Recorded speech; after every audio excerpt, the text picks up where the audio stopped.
Hey everyone, welcome to another episode of Grade 8 Events. I'm your host, Delaney Hall. Happy to be back with you guys on this October 16th. If you guys have been watching some of my last shows, you know how out of breath I am. I'm almost 7 months pregnant. So if you hear me or see me struggling, taking a sip of water, I'm giving myself grace, and I just ask that you do the same because mama's struggling some days. But we're going to get right to it. The big event that I highlighted this week is actually already happening. It's Garden Glow at Maymont.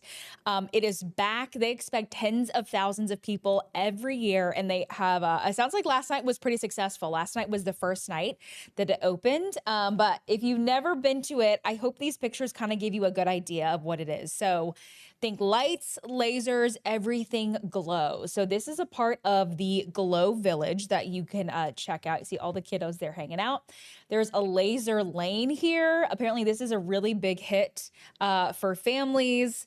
You can see how beautiful this is. So essentially all of Maymont's landscape is just transformed with lasers, lights. This Glow Village, there's also going to be food trucks there nightly, like a rotating list. So you can grab dinner if you'd like to, which is pretty cool. Now, this photo is actually part of 3 new installations that are at the garden. I spoke to Lori Mavica, who is the director of special events there. I want you to hear the description of these 3 installations before I get to it. So let's first let her explain. Installations are inspired by nature. So we have 22 feet peonies, as you see behind me. We also have a special display of 100 origami-like folded birds that are displayed in the Japanese garden as you walk through. They're kind of caught in mid-flight. And then we also have a display called Effervescence, which kind of mimics a babbling brook and how that might look and water racing over rocks. So naturally, all of the exhibits are inspired by nature. It makes sense with Maymont. So this photo is a picture of the peonies. This is designed by French studio Tilt. And they actually had an international team come and help curate each one of these new installations, which is pretty cool. So this is the peonies. This is right by the Hampton Street entrance. You can't miss them. 22 feet tall peonies. And it looks like they are made out of paper. It's actually recycled plastic that they're made out of, which is pretty cool.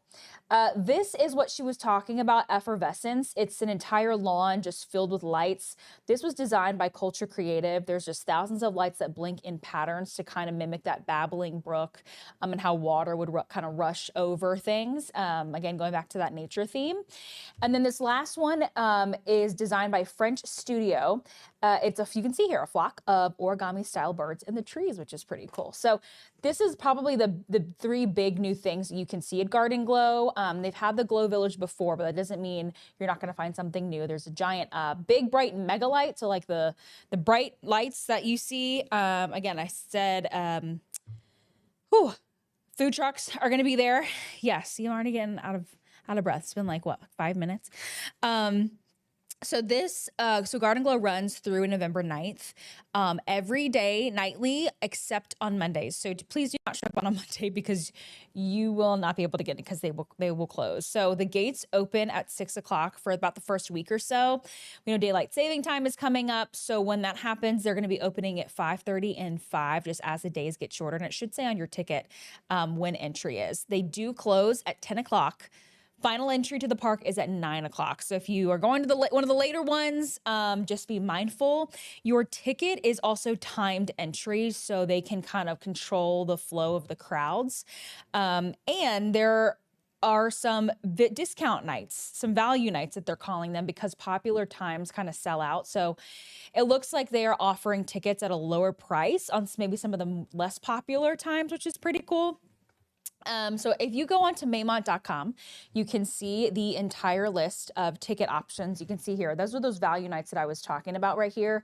You can see it's about $4 to $5 cheaper, which is pretty great. If you don't really care about going during the popular time, weekends, of course, are going to be really popular when most people are off of work.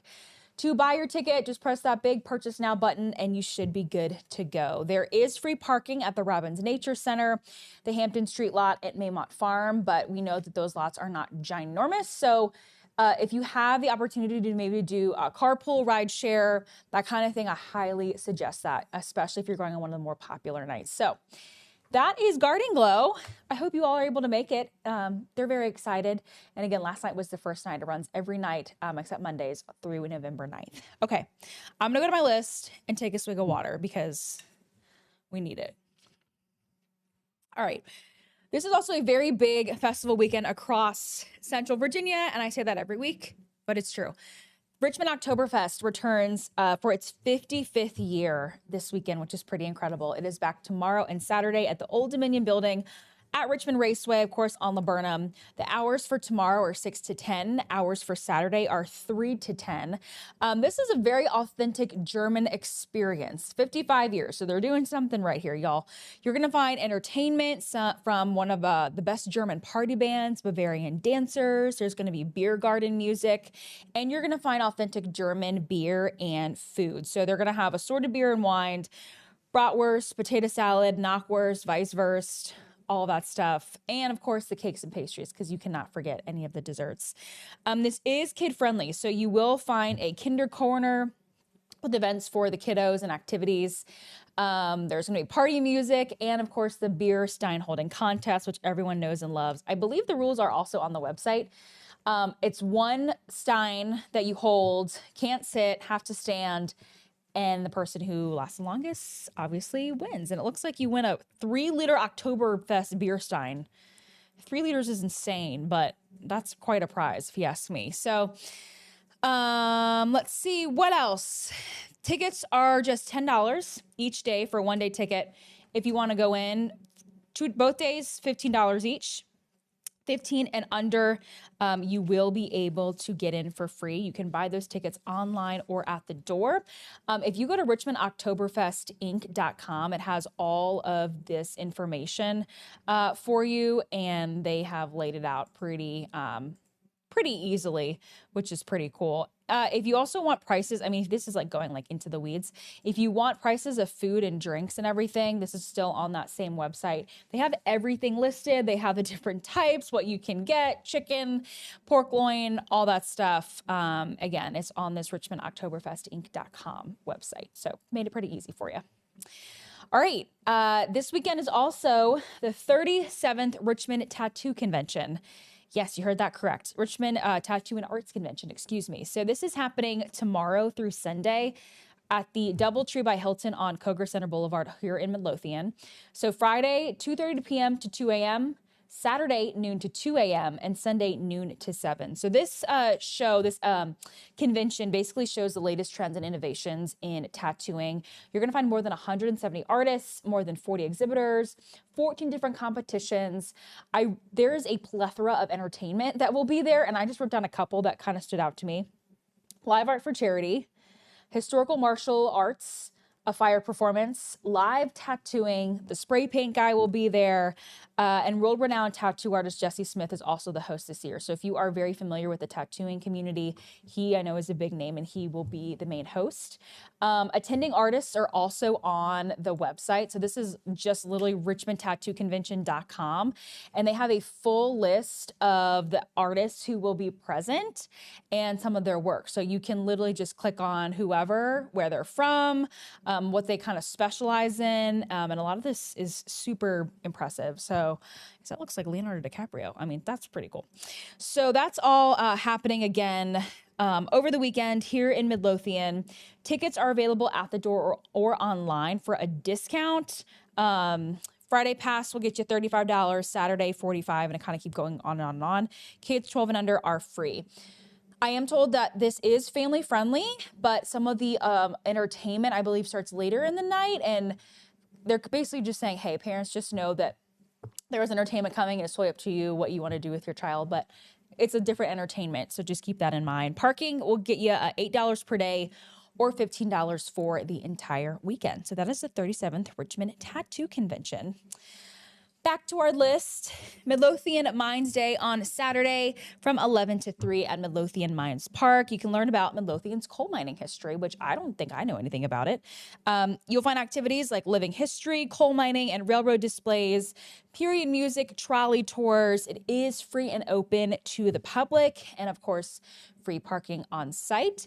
On their website, midlowmines.org, again, they have a full schedule of what you can expect, different activities and the timestamps of all of that. It looks like concessions provided by Lombardi Donuts, because who doesn't love a donut? But yeah, this is on midlothianmines.org if you want to learn more about that. The last event I want to talk about is a big one. A lot of people excited for the Dinwiddie County Fair on Friday, which is tomorrow. Last through Sunday. I know we just had the State Fair of Virginia in town, and before that, it was a Chesterfield County Fair. So the fair madness and love continues. Friday, tomorrow, your hours are 6 to 11. Saturday, 11 to 11, and Sunday from 1 to 6. Again, you'll find carnival-style rides, shows, fair food, live music, agricultural exhibits. There's a car show on Saturday, which is pretty cool. I don't think I said where it is. This is at Virginia Motorsports Park down there in the south side. A scarecrow competition. They do have a chaperone policy, so please listen up if you're headed down there. Anyone under the age of 16 needs to be accompanied by an adult who is at least 21.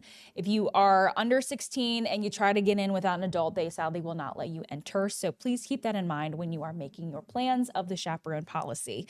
Adults for tickets cost you $10. Seniors are $7. Children, $5, and kids under 5 are free.